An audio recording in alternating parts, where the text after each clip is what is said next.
எங்கேருந்து வாரீங்க? ஐயா, என் பேர் வந்து ஜெயின் ஆப்ரஹாம். நான் வந்து கோவாலேருந்து வரேன். சரி. கோவாவில் நான் ஊழியம் செய்துட்ருக்கிறேன். சரிங்க. இங்கே பார்த்தீங்கன்னா மக்கள் இந்த திருநெல்வேலி தூத்துக்குடியில் வந்த அந்த வெள்ளத்தில் எங்கள் ஊரும் அதில் மாட்டியிருக்கு. எங்கள் ஊர் வந்து ஆதிநாதபுரம். அந்த அந்த ஏரியாவில் இருக்கக்கூடிய அந்த வாய்க்கால் ஆற்று ஓரத்தில் இருக்கிறவங்களுக்கு எல்லாத்துக்கும் பயங்கர பாதிப்பு. அதனால் அவங்கள எப்படினாலும் பார்க்கணும் அப்படின்றதுக்காக பிறப்பிட்டு வந்தேன். சரி. நான் வந்துட்டு ஒரு 10 நாள் இருந்துட்டு மறுபடியும் நான் ஊருக்கு போயிட்டேன். எந்த ஊருக்கு? கோவாவுக்கு போயிட்டு புது வருஷம் இருந்துட்டு அப்புறம் அங்கேருந்து ஒரு சில காரியங்களை அரேஞ்ச் பண்ணிவிட்டு அங்கேருந்து மறுபடியும் இப்போ தான் வந்தேன். நான் வந்துட்டு 2-3 ஊர்களில் போய் சந்திக்க போனேன். ஆட்களை பார்த்தோம்.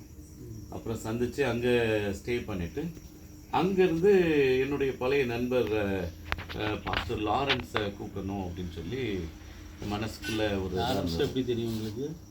எனக்கு அவர் வந்து ஒரு 18 வயசு இருக்கும்போது இந்த பெரிய தாலை மீட்டிங்க்கு ஃபாதர் பெர்கமான்ஸோடு இருந்து வேலை செய்தாங்க, ஊழியம் செய்தாங்கன்னு கேள்விப்பட்டேன். அப்போ அவரை வந்து சந்திக்க வந்தேன். அப்புறம் அப்படியே சந்தித்து அவர்கிட்ட ஒரு ஒரு நல்ல ஒரு ஃப்ரெண்ட்ஷிப்பாக நாங்கள் இதானோம். அப்போது ஒரு மீட்டிங் ஒன்று பெங்களூரில் நடந்தது. அதில் எங்களுக்கு ஒரு நல்ல ஒரு க்ளோஸ் ஃப்ரெண்ட்ஷிப் ஆச்சு. அப்புறம் அந்த மீட்டிங்கை தொடர்ந்து நாங்கள் வர போக அப்படி ஒரு வருஷம் 2 வருஷம் நான் வந்து போயிருக்கேன். அவரும் ராமேஸ்வரத்தில் அப்போ நான் ஊழியம் செய்துட்டு இருந்தேன். ராமேஸ்வரத்துக்கு நான் அங்கே ஊழியம் செய்துட்டேன். அப்போது அவரை நான் ஸ்பெஷலாக இன்வைட் பண்ணி அங்கே உள்ள இடங்கள்லாம் ஊழியத்துக்கு கூப்பிட்டு போயிருந்தோம். அப்புறம் மறுபடியும் அங்கேருந்து நான் காரைக்குடிய மற்ற இடங்களுக்கு போய் ஊழியத்துக்கு நான் போயாச்சு. அங்கேருந்து போய் பெங்களூர் போயிட்டு பூனேயில் ஒரு 8 வருஷம் இருந்தோம். இப்போ ஒரு கோவாவில் ஒரு 10 வருஷம் ஊழியம் செய்துட்ருக்கோம். இப்போ இந்த ஒரு சிச்சுவேஷனில் நான் இந்த ஃப்ளட்டு ஆச்சு அப்படின்னு சொல்லி இந்த பகுதி மக்களை வந்து சந்திக்கிறதுக்கு அவங்களுக்கு சப்போர்ட் பண்ணுறதுக்கு ஏதாவது பண்ணணும் அப்படின்னு சொல்லி மனசுக்குள்ளே ஒரு பெரிய பாரம். அதுக்காக பிறப்பிட்டு வந்தோம். வந்து பார்த்துட்டு மறுபடியும் நான் பாஸ்டரை கூப்பிட்டு என்னன்னு பேசினேன். அப்போ அவருடைய ஊழியங்கள்லாம் சொன்னாங்க. எனக்கு ரொம்ப சந்தோஷமாக இருந்தது.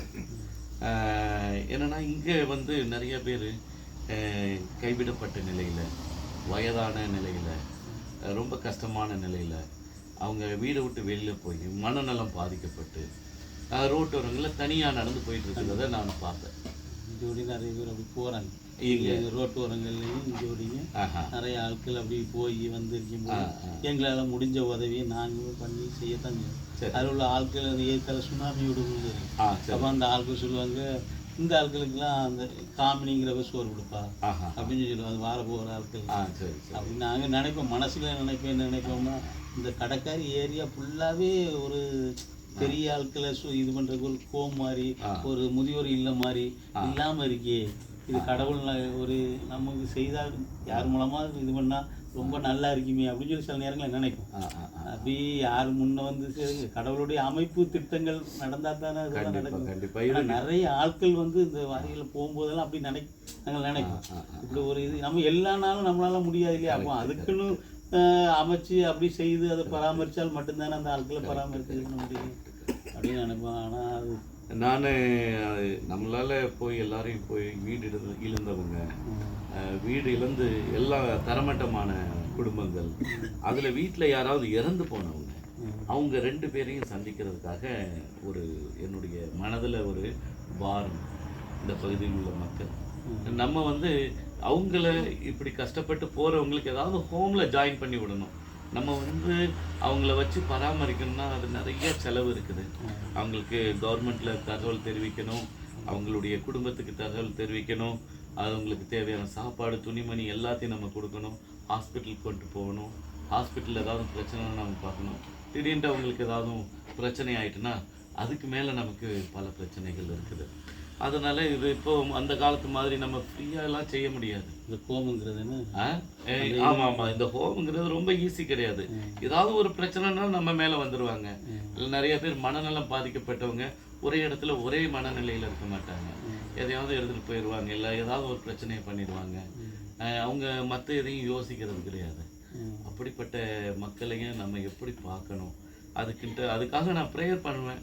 ஏன்னா நம்ம பல இடங்களில் நம்ம பார்க்குறோம், அதுக்கு தியாகமாக செய்யக்கூடிய ஊழியக்காரங்க தேவை. அதே நேரத்தில் அவங்களுக்கு சாப்பாடு, போக்குவரத்து, மெடிக்கலு, இப்படி ஏகப்பட்ட செலவுகள் நம்ம சொல்ல முடியாது. ஒரு குடும்பத்தில் நமக்கு எவ்வளோ செலவு இருக்குது. அதே போல் அவங்களுக்கும் எல்லாம் பாதிக்கப்பட்டு இழந்து வந்திருக்கிறவங்களுக்கு பல பிரச்சனை இருக்குது. அந்த பிரச்சனைகள்லாம் அவங்க மனசுக்குள்ள வச்சு குமரிட்டு இருப்பாங்க. மனசுல சொல்ல முடியாத ஆசைகள் எல்லாமே, நிறைய காரியங்கள் அவங்களுக்கு. நிறைய பேரால கைவிடப்பட்டிருப்பாங்க, சொத்தியல் இருப்பாங்க. வந்து ஆர்மியர் தானே, ஆர்மியருக்கு அந்த கோம் வச்சு நடத்திட்டு இருந்தாங்க. சரி, அப்போ அந்த நம்ம ஒரு வருஷம் இருப்போமா கோமுக்கு? ஒரு வருஷமாக நாங்கள் அந்த கோமில் போய் லாரன்ஸனை வந்து அந்த பைபிளை பற்றி சொல்கிறது கொள்வது நிறைய இது பண்ணியிருந்தோம். அங்கே உள்ள ஆட்கள் அந்த ஆட்கள் வந்து அப்போ அதில் வந்து நிறைய ஆட்கள் நீங்கள் சொன்ன மாதிரிலாம் நடக்குது. அந்த ஆனால் இதெல்லாம் தாண்டி நம்ம மனநல வந்து அந்த மாதிரி இருந்தால் தான் அப்படிலாம் நடத்த முடியும். கரெக்டு. ஏன்னா அதுக்காக நான் ப்ரேயர் பண்ணுறேன், அதுக்கு சரியாக செய்கிறதுக்கு. இப்போ நான் செய்கிறதுக்கு எனக்கு விருப்பம்தான், ஆனால் எனக்கு பல இடங்களுக்கு நான் போக வேண்டியது. ஆனால் அதுக்கு ஒரு நல்ல ஒரு டீம் இருந்தாங்கன்னா, சில ஆலோசனைகளை சொல்லி, சில நபர்களுடைய சப்போர்ட்ஸ் யாராவது பண்ணாங்கன்னா, நம்ம அவங்களோட பேசி, இந்த பகுதியில் நிறைய பேர் கஷ்டத்தில் இருக்காங்க. நிறைய பேர். ஏன்னா தூத்துக்குடி மாவட்டத்தில் இந்த கடற்கரை லைன் கன்னியாகுமரி வரைக்கும் போனாலும் ஒரு கோம் எதுவுமே கிடையாது. அதுலேருந்து நிறைய ஆட்கள் போக்குவரத்து. ஆனால் இதுக்கு கடவுளுடைய சித்தங்கள் இருந்து நிறைய பேர் முன் வந்து அப்படி இது பண்ணால் மட்டும் ஒரு கடற்கரை ஊழியங்கள்னு சொல்லி ஒரு அப்படி ஒரு இது வந்தால் தான் கண்டிப்பாக. அதுக்காக நம்ம ஜெபம் பண்ணுவோம், முயற்சி பண்ணுவோம், எல்லாம் ஆண்டவர் கையில் நம்ம ஜெபம் பண்ணுவோம். ஆண்டவர் வழிகளை திறந்து தருவார். சரிங்களா?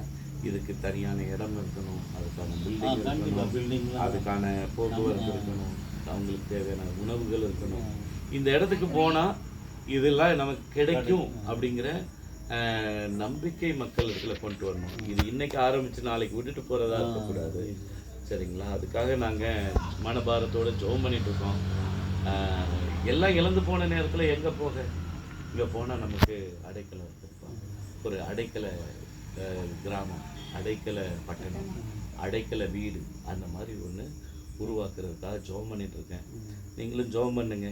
அந்த இடத்துக்கு யார் வந்தாலும், எந்த பிரச்சனையில் வந்தாலும் அவங்களுக்கு ஒரு விடுதலை கிடைக்கிறதுக்கு அந்த குரூப்பில் உள்ளவங்க எல்லாரும் சேர்ந்து ஒரு சமாதானத்தை கொண்டு வர்றதுக்காக ஜெபம் பண்ணிட்டு இருக்கிறோம். கடவுள் தான் நமக்கு வழிகளை தரணும். சரிங்களா? அதுக்காக ஜெபம் பண்ணுவோம். இயேசுடைய பாடுகளை நினச்சி அந்த கோமுக்குள்ளே வந்தாங்கன்னு சொன்னால் அந்த கோமுடைய ஆட்களை நல்லபடி நடத்தி கொண்டு போக முடியும். கண்டிப்பாக. வேறு இது பண்ணி வந்தாங்கன்னா இல்லை, நாங்கள் பார்த்திங்கன்னா கிட்டத்தட்ட 3-4 வருஷமாக நிறைய ஆட்களுக்கு முழு நேரம் இந்த ஒரு சேவையை நம்ம பண்ணிட்டுருக்கோம்.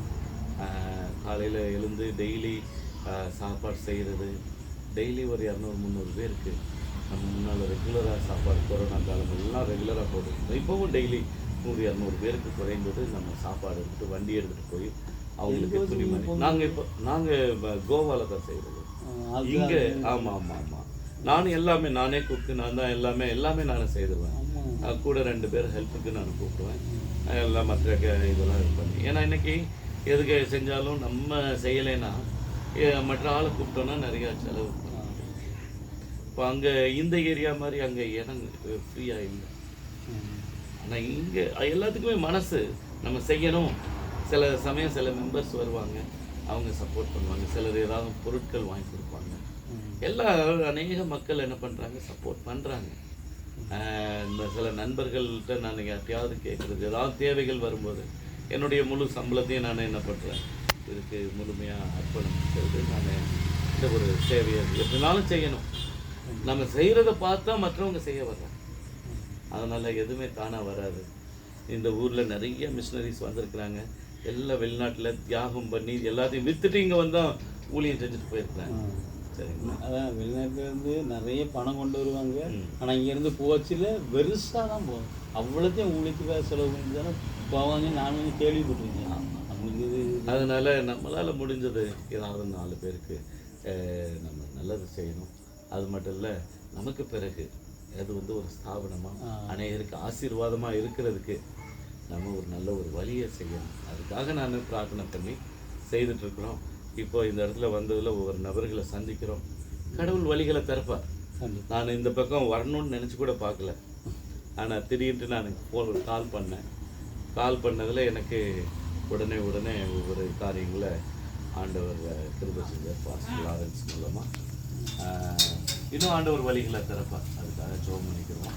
உங்கள் பேர் என்னங்கய்யா? பிரபாகரன். நீங்கள் இப்போ இடிந்த கரையில் இருக்கிறீங்க? இல்லை, பெரிய தாலையில் இருக்கிறீங்க. Okay, thank you very much. God bless you. Okay.